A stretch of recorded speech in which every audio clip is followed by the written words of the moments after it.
Maha Agung yang telah menciptakan kita dengan sempurna. Di antara kesempurnaan itu memberikan bekal kepada kita yang terukur dan memberikan petunjuk kepada kita bagaimana menggunakan bekal itu agar benar digunakan sesuai dengan tugas dan misinya di muka bumi ini. Maka ada di antara kita yang bekalnya dominan pada pengetahuannya, diberikan oleh Allah ilmu dan dia berdoa, Rabbi zidni ilma, ya Allah tambahkan aku pengetahuan. Semakin bertambah ilmu bukan hanya menjadikan kita sebagai manusia yang pintar, tapi tingkat tertinggi dari manfaat ilmu itu adalah mampu mengenalkan dan mendekatkan kita dengan Allah Subhanahu wa ta'ala. Jadi bila ada orang yang semakin pintar tapi tidak kenal dengan Allah, artinya ada yang salah dengan penggunaan bekal keilmuannya itu. Innama yakhshallaha min ibadihil ulama'u. Demikian ditegaskan di Al-Quran surah Fatir surah 35 di ayat ke-28 itu. Innama adatul hasri, huruf pembatas. Sungguh orang-orang yang kenal Allah sehingga merasa takut terawasi, karena takut dan terawasi itu menggunakan seluruh bagian tubuhnya untuk mendapatkan keridhaan Allah. Lisannya takut berbicara yang kotor karena merasa didengar oleh Allah, diawasi Allah. Tangannya takut digunakan pada yang tidak benar, takut korupsi, takut mencuri, takut menipu, takut mencontek, karena merasa dilihat dan diawasi oleh Allah Subhanahu wa ta'ala. Sifat tertinggi kenal Allah sehingga menghadirkan rasa takut pada yang positif itu disebut dengan khasyah.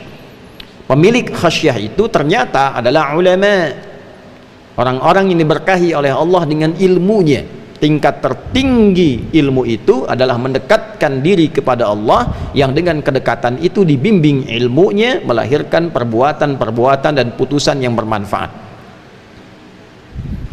Ada yang diberikan oleh Allah Subhanahu wa ta'ala dengan kedudukan. Qulillahumma malikal mulki tu'til mulka man tasha' wa tanzi'ul mulka mimman tasha' wa tu'izzu man tasha' wa tudhillu man tasha' biyadikal khair innaka ala kulli syai'in qadir. Ada yang diberikan oleh Allah kedudukan hak prerogatif Allah. Dari yang kecil di masyarakat ada RT, ada RW, naik ke atas jadi lurah, jadi camat, bupati, wali kota, gubernur, sampai dengan ke atas presiden, adalah titipan amanah Allah Subhanahu wa ta'ala, yang dengan itu diharapkan memberikan manfaat, yang mendekatkan setiap yang dipimpin itu dengan Allah Subhanahu wa ta'ala. Ada tanggung jawab di situ. Karena itulah mengapa setiap pemimpin yang muslim ketika diberikan jabatan, diangkat dalam jabatan tertentu, dia mengatakan inna lillahi wa inna ilaihi raji'un. Kalimat itu kepasrahan untuk menyerahkan titipan itu dalam bimbingan Allah, sehingga selama periode ia menjabat dibimbing dari ujung kepala sampai kakinya untuk melahirkan putusan-putusan yang diridhai oleh Allah Subhanahu wa ta'ala. Ada yang diberikan oleh Allah Subhanahu wa ta'ala bekal dari harta benda, supaya dengan itu bisa ibadah kepada Allah.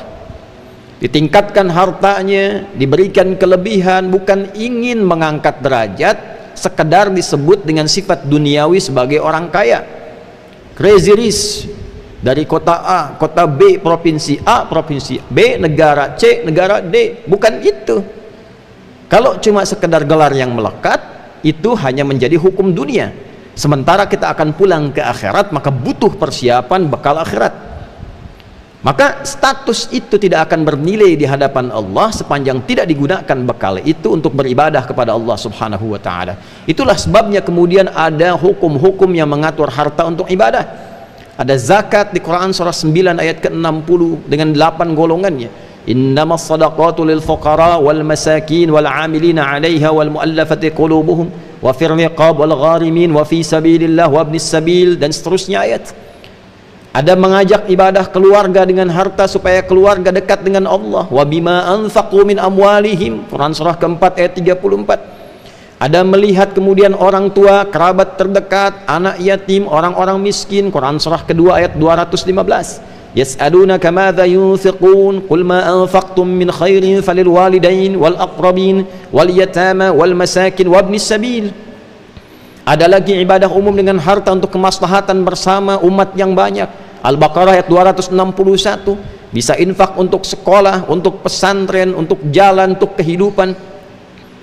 Mathalul ladzina yunfiquna amwalahum fi sabilillah kamathali habbatin ambatat sab'a sanabil fi kulli sumbulatin mi'atu habbah wallahu yudha'ifu liman yasha'u wallahu wasi'un alim. Ada yang keempat, diberikan tenaga, bukan untuk disebut sebagai orang paling kuat di bumi, orang yang tenaganya paling ekstra, bisa mengangkat beban di luar kadar kemanusiaan biasa, bisa berlari melebihi kecepatan singa misalnya. Bukan status ini yang ingin dibanggakan. Apakah tenaganya bisa digunakan untuk ibadah?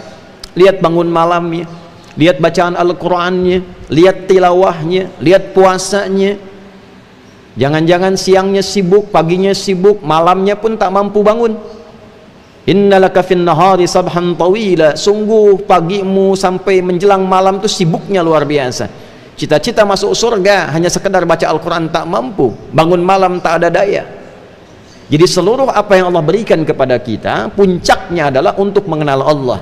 Inna fi khalqis samawati wal ardi wa ikhtilafil laili wan nahari la ayatin li ulil albab الذين يذكرون الله قياما وقعودا وعلى جنوبهم ويتفكرون في خلق السماوات والأرض ربنا ما خلقت هذا باطلا سبحانك فقنا عذاب النار.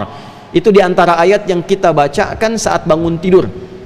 Ali Imran ayat 190 sampai rangkaiannya ayat 200. Demikian disampaikan dalam Sunan Abu Daud nomor hadis 1367, tersambung riwayatnya pada sahabat junior Ibnu Abbas radhiyallahu taala anhuma saat mengamati kebiasaan Nabi bangun dari tidur. Itulah ulul albab, orang yang paham tentang kehidupan, orang yang mengerti untuk apa hidup. Tanyakan pada diri kita, untuk apa kita hidup? Kenapa ada di dunia ini? Setelah meninggal mau kemana? Nah, maka orang-orang yang paham tentang esensi hidup disebut dengan ulul albab. Dia mengerti bagaimana cara hidup dan dia gunakan bekal hidup yang telah dia ketahui untuk beribadah kepada Allah. Tinggal memilih. Tidak usah cemburu kepada yang banyak harta, tidak usah cemburu kepada yang banyak ilmu, tidak usah cemburu kepada yang tinggi jabatan, yang kuat kemudian tenaganya. Cukup kita mau pilih dari empat itu, pilih yang mana supaya optimal ibadah kepada Allah Subhanahu wa taala. Ikhtiarkan.